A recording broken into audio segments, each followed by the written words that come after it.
بسم الله الرحمن الرحيم إن الله عنده علم الساعة وقال النبي صلى الله عليه وسلم لتزخرفنها كما زخرفت اليهود والنصارى۔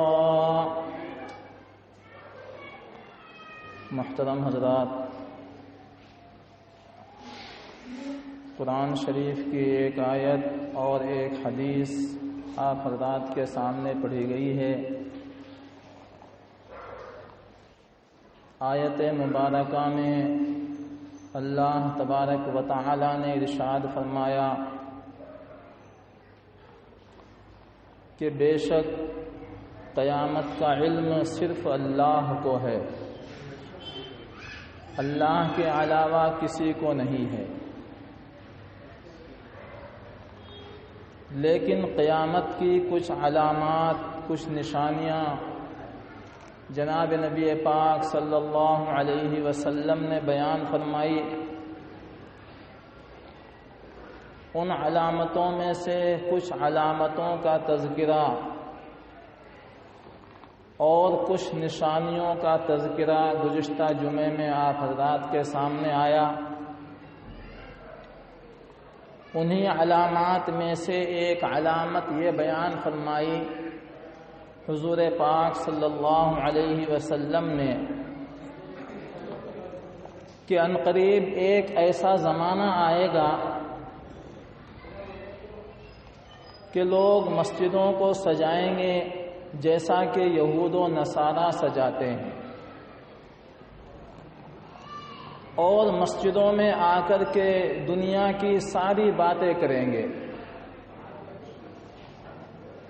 ایک ایک آدمی دوسرے آدمی سے مل کر کے بیٹھے گا اور دنیا کی باتیں کرے گا۔ یہ قیامت کی نشانیوں میں سے ایک نشانی ہے، اس لیے ان نشانیوں سے بچنا چاہیے، اور ہمیں حضور پاک صلی اللہ علیہ وسلم کی ان تنبیہات کے اوپر عمل کرنا چاہیے جو اللہ کے نبی صلی اللہ علیہ وسلم نے بیان فرمائی۔ مسجد اللہ تبارک و تعالی کا گھر ہے، پاک اور پوتر گھر ہے، لیکن لوگ نماز پڑھنے کے لیے آتے ہیں اور جب ایک دوسرے سے ملتے ہیں تو وہیں پر باتیں شروع ہو جاتی ہیں۔ حضور پاک صلی اللہ علیہ وسلم نے ارشاد فرمایا کہ اے لوگو، ایسے لوگوں سے دور رہو جو لوگ مسجدوں میں آ کر کے دنیا کی باتیں کرتے ہیں۔ اس لیے ہمیں یہ تعلیم دی گئی ہے کہ ہم ایسے لوگوں سے بھی دور رہیں کہ جو لوگ مسجدوں میں گروپ بندی کرتے ہیں اور آ کر کے بیٹھ کر کے باتیں شروع کر دیتے ہیں۔ حضور پاک صلی اللہ علیہ وسلم کے زمانے میں کوئی صحابی مسجد نبوی کے اندر بات نہیں کرتا تھا۔ ایک دفعہ کا ذکر ہے، حضرت عمر فاروق رضی اللہ تعالی عنہ کا زمانہ ہے، اور ان کو ایک صاحب کو کچھ بات کہنی تھی، لیکن انہوں نے ان کو مسجد میں پکارا بھی نہیں، بلکہ ایک کنکری اٹھائی اور کنکری اٹھا کر کے ان کی کمر کے اوپر مارا۔ اب آپ یہ سوچتے ہوں گے کہ مسجدوں میں کہاں کنکریاں ہوں گی؟ یہ آج کی مسجدیں ہیں جو قالینیں بچھی ہوئی ہیں۔ حضور پاک صلی اللہ علیہ وسلم کے دور میں جو مسجد تھی وہ کچی مسجد تھی اور کنکریاں بچھی ہوئی رہتی تھی۔ انہی کے اوپر صحابہ کرام رضی اللہ عنہم اجمعین سجدے ادا کرتے تھے، رکوع ادا کرتے تھے، قیام ہوتا تھا۔ اور آج الحمدللہ ہر قسم کی سہولتیں موجود ہیں، لیکن نمازی نہیں ہیں۔ وہ زمانے میں مسجدوں میں سہولتیں نہیں ہوتی تھی، نہ پانی کا انتظام ہوتا تھا، گھر سے وضو کر کے آنا پڑتا تھا، نہ صفوں کا انتظام ہوتا تھا، نہ قالینوں کا انتظام،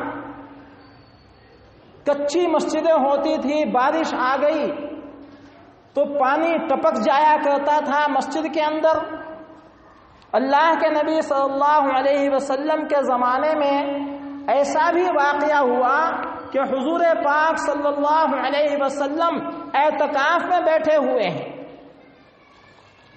اور باہر دو آدمیوں میں جھگڑا ہو گیا، تو اعتکاف کی چادر کو ہٹایا اور ہٹانے کے بعد جب باہر گئے تاکہ لوگوں کے جھگڑے کو دور کروں، تو صحابہ فرماتے ہیں کہ حضور پاک صلی اللہ علیہ وسلم کی پیشانی کے اوپر مٹی لگی ہوئی تھی۔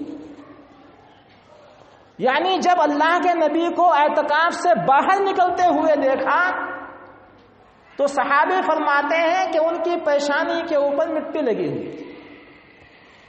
اب اس سے کیا اندازہ ہوا کہ مسجدیں کچی، بارش آ گئی تو گالا ہو گیا، لیکن نماز نہیں چھوٹتی تھی کسی صحابی کی۔ اور ہے بھی حقیقت کہ نماز تو ایسا فریضہ ہے کہ کچھ بھی ہو جائے لیکن نماز نہ چھوٹے۔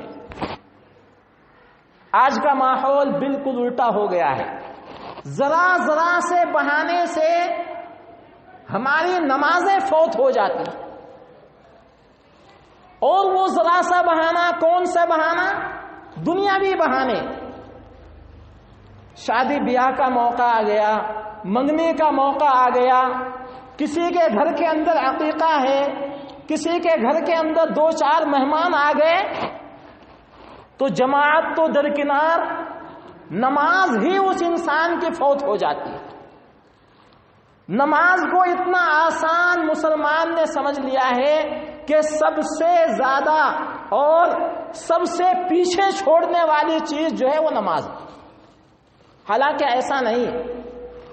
صحابہ کرام کی تاریخ اٹھا کر کے دیکھیے، اور اللہ کے نبی کے زمانے کے بعد حضرت امام حسین کا زمانہ دیکھیے، جنگ و جدل کا موقع ہے، تلواریں نکلی ہوئی ہیں، اور وہ جنگ بھی کوئی دنیاوی جنگ نہیں بلکہ وہ جنگیں بھی اسلامی اور اسلام کی سربلندی کے لیے جنگیں ہوتی تھی۔ اگر امام حسین بہانہ کرتے تو کر سکتے تھے کہ ہم تو اسلام کی خاطر لڑ رہے ہیں، اسلام کی خاطر ہم کفر سے نبرد آزما ہو رہے ہیں، اس لیے ہماری نماز چھوٹ گئی۔ لیکن دشمن کھڑے ہوئے ہیں، تیروں کے اوپر تیر آ رہے ہیں۔ حضرت امام حسین رضی اللہ تعالیٰ عنہ فرماتے ہیں کہ اے دشمنوں کی جماعت،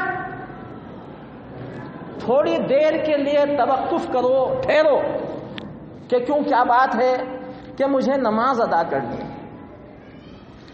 اور امام حسین رضی اللہ تعالیٰ عنہ نے مختصر نماز ادا کی کہ کہیں دشمن یہ نہ کہہ دیں کہ دیکھو خوف کی وجہ سے لمبی رکعت کر دی ہے اور لمبی نماز پڑھی ہے۔ ایسی نمازیں صحابہ کرام رضی اللہ عنہم اجمعین کی ہوتی تھی۔ تو میں آپ حضرات کے سامنے یہ عرض کر رہا تھا کہ حضور پاک صلی اللہ علیہ وسلم نے ارشاد فرمایا لَتُزَخْرِفَنَّهَا كَمَا زَخْرَفَتِ الْيَهُودُ وَالنَّصَارَى۔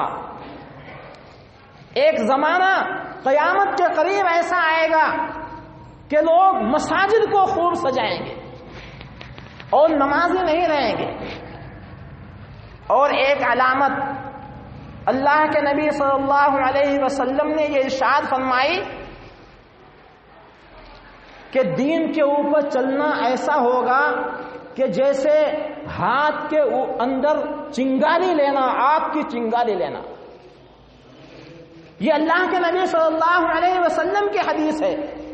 حضرت ابو ہریرہ رضی اللہ تعالی عنہ فرماتے ہیں کہ جناب نبی پاک صلی اللہ علیہ وسلم نے ارشاد فرمایا کہ قیامت کے قریب ایسا زمانہ آئے گا کہ دین کے اوپر چلنا مسلمانوں کے لیے ایسا ہو جائے گا کہ جیسے ہاتھ کے اندر آگ کا انگارہ لے لیا، یعنی اتنا مشکل ترین ہو جائے گا دین کے اوپر چلنا۔ لیکن حدیث کے الفاظ سن کر کے مکمل بات آپ حضرات کی شاید سمجھ میں نہ آئی ہو۔ مطلب اس کا یہ ہے، اور آج وہ زمانہ ہے کہ دین کے اوپر چلنا ایسا ہے کہ جیسے ہاتھ کے اندر انگارہ لینا، کیونکہ آج چاروں طرف فسق و فجور ہے، چاروں طرف بدکاریاں ہیں، فحاشیاں ہیں، اور دین کے اوپر اگر کچھ لوگ چلتے بھی ہیں تو اہل ملک، اہل وطن، اعزاء، اقربا، بیوی بچے آڑے آ جاتے ہیں۔ اب آپ یہ کہیں گے کہ اہل ملک اور اہل وطن یا بیوی بچے یا دوست احباب کیسے آڑے آ جاتے ہیں؟ لیکن آڑے آتے ہیں، میں آپ کو تفصیل کے ساتھ بتاؤں گا۔ اہل ملک، اہل وطن کیسے آڑے آتے ہیں؟ مساجد کے اوپر پابندی، اذان کے اوپر پابندی، اذانوں کو مسجدوں کے لاؤڈ اسپیکر سے مت دیا جائے، مساجد کو توڑ دیا جائے، مساجد کے اندر منع کر دیا جائے۔ یہ اہل ملک اور اہل وطن کی طرف سے پابندیاں آتی رہتی ہیں اور قیامت کے قریب آتی رہیں گی۔ اور اعزاء، اقربا، بیوی بچے کیسے آڑے آتے ہیں؟ بیوی کہتی ہے اپنے شوہر سے کہ آپ پرہیزگار بنے پھرتے ہیں، آپ کی تنخواہ اتنی کم ہے کہ میرا خرچہ بھی آپ کی تنخواہ سے نہیں اٹھ پاتا، اور آپ ہیں کہ مسجد کے اندر جاتے ہیں، نمازوں کے اندر لگے رہتے ہیں، آپ کو صحیح طریقے سے جو ہے کمانا نہیں آتا اور میرا خرچہ برداشت کرنا نہیں آتا۔ ایسا ماحول بنا ہوا ہے، اور جو ہم عمر لوگ ہیں، یعنی دوست احباب ہیں، وہ طعنہ دیتے ہیں کہ داڑھی رکھ لی ہے اور چہرے کو جو ہے بڑھا لیا ہے، یعنی وہ قسم قسم کے طعنے دیتے ہیں۔ مسجد میں بیٹھے رہتے ہو، دین کا کام کرتے رہتے ہو، آپ کو شرم نہیں آتی؟ ایسی نوجوانی کے اندر انسان کو ایک بہترین نوجوان بننا چاہیے، اور اس کو داڑھی صاف کر لینی چاہیے، اور اس کو خوبصورت دکھنا چاہیے۔ اس قسم کی باتیں دوست احباب آپس میں کرتے ہیں اگر کوئی انسان داڑھی رکھ لیتا۔ اس لیے میرے محترم بزرگوں اور دوستوں، اگر کوئی انسان دین کے اوپر چلنا چاہتا ہے تو اس کے لیے دوست احباب، بیوی بچے آڑے آ جاتے ہیں۔ اور آپ نے سنا ہوگا کہ سب عورتوں کی تو نہیں، لیکن کچھ عورتوں کی حالت یہ ہے کہ اگر ان کا شوہر داڑھی رکھ لے تو وہ سب سے پہلے یہ اعتراض کرتی ہیں کہ آپ نے داڑھی رکھ لی، آپ کے بال چومتے ہیں، اور داڑھی رکھنا کتنا بڑا کام ہے، کتنی بڑی سنت ہے، یہ لوگوں کو معلوم نہیں ہے، یہ ہمارے معاشرے کی عورتوں کو معلوم نہیں ہے۔ حضور پاک صلی اللہ علیہ وسلم کے زمانے میں ہر صحابی کے چہرے کے اوپر داڑھی رہتی تھی۔ آج داڑھی کا رکھنا انسان عیب سمجھتا ہے، اور یہ سوچتا ہے کہ کہیں میں داڑھی رکھ کر کے یہ معلوم نہ ہو جائے لوگوں کو کہ یہ مسلمان جا رہا ہے۔ لوگوں کے ذہنوں کے اندر یہ بات ہے کہ لوگوں کو یہ معلوم نہ ہو جائے، غیر اور کافروں کو یہ معلوم نہ ہو جائے کہ یہ مسلمان ہے، اس لیے اپنی مسلمانی کو چھپاتے ہیں۔ اس دور کے اندر جناب نبی پاک صلی اللہ علیہ وسلم نے 1400 سال پہلے بیان فرمایا تھا کہ ایک دور ایسا آئے گا، قیامت کا قرب ایسا آئے گا کہ لوگوں کو دین کے اوپر چلنا ایسا ہوگا کہ جیسے انہوں نے اپنے ہاتھ کے اندر انگار رکھ لیا ہے، نہیں ہے یہ بات۔ اسی لیے حضور پاک صلی اللہ علیہ وسلم نے ارشاد فرمایا کہ ایک دور ایسا آئے گا کہ داڑھی کا رکھنا بھی جہاد ہے۔ آج وہ دور ہے، بہت زور پڑتا ہے ان لوگوں کو کہ جو لوگ چہرے کو بڑھاتے ہیں، چہرے کے اوپر داڑھی رکھتے ہیں۔ ہماری یہ سنت جو جناب نبی پاک صلی اللہ علیہ وسلم کی بہترین سنت ہے، اس کو ہم لوگ کس طریقے سے گندی نالیوں میں اس کے بال بہا دیتے ہیں۔ آپ کو اس کی قدر اس وقت ہوگی جب آپ کو معلوم ہوگا کہ جناب نبی پاک صلی اللہ علیہ وسلم کے دور میں ایک صحابی کو داڑھی کا ایک بال تھا، بڑی حفاظت سے اس کو پالتے تھے وہ صحابی، اور حضور پاک صلی اللہ علیہ وسلم کی مجلس میں آتے تھے۔ لیکن اتفاق ایسا ہوا کہ وہ ایک بال بھی کہیں گر گیا ٹوٹ کر کے۔ اب یہ صحابی جناب نبی پاک صلی اللہ علیہ وسلم کی مجلس میں گئے، حضور پاک صلی اللہ علیہ وسلم نے چہرہ گھما لیا اور پھر اس طرف پہنچے کہ جس طرف چہرہ تھا، تو اللہ کے نبی صلی اللہ علیہ وسلم نے اس طرف سے بھی گھما لیا۔ صحابہ کرام رضی اللہ عنہم سے پوچھا گیا کہ شاید اللہ کے نبی صلی اللہ علیہ وسلم مجھ سے ناراض ہیں۔ تو ایک صحابی کہنے لگے کہ ہاں ناراض ہیں، اس وجہ سے کہ تم کو اللہ تبارک و تعالیٰ نے داڑھی کا ایک بال دیا تھا، وہ بھی تم نے کٹا دیا ہے، اور وہ انسان فاسق ہے جو انسان داڑھی کٹاتا ہے، چہرے کو بالکل عورتوں کی طرح بالکل صاف ستھرا رکھتا ہے، وہ انسان فاسق ہے۔ یہ جناب نبی پاک صلی اللہ علیہ وسلم کا فرمان ہے، میرا اور آپ کا فرمان نہیں۔ تو اللہ کے نبی صلی اللہ علیہ وسلم نے ارشاد فرمایا کہ ایک بال کے اندر سے مجھے جنت نظر آتی تھی، لیکن اس صحابی نے وہ بھی کٹا دیا۔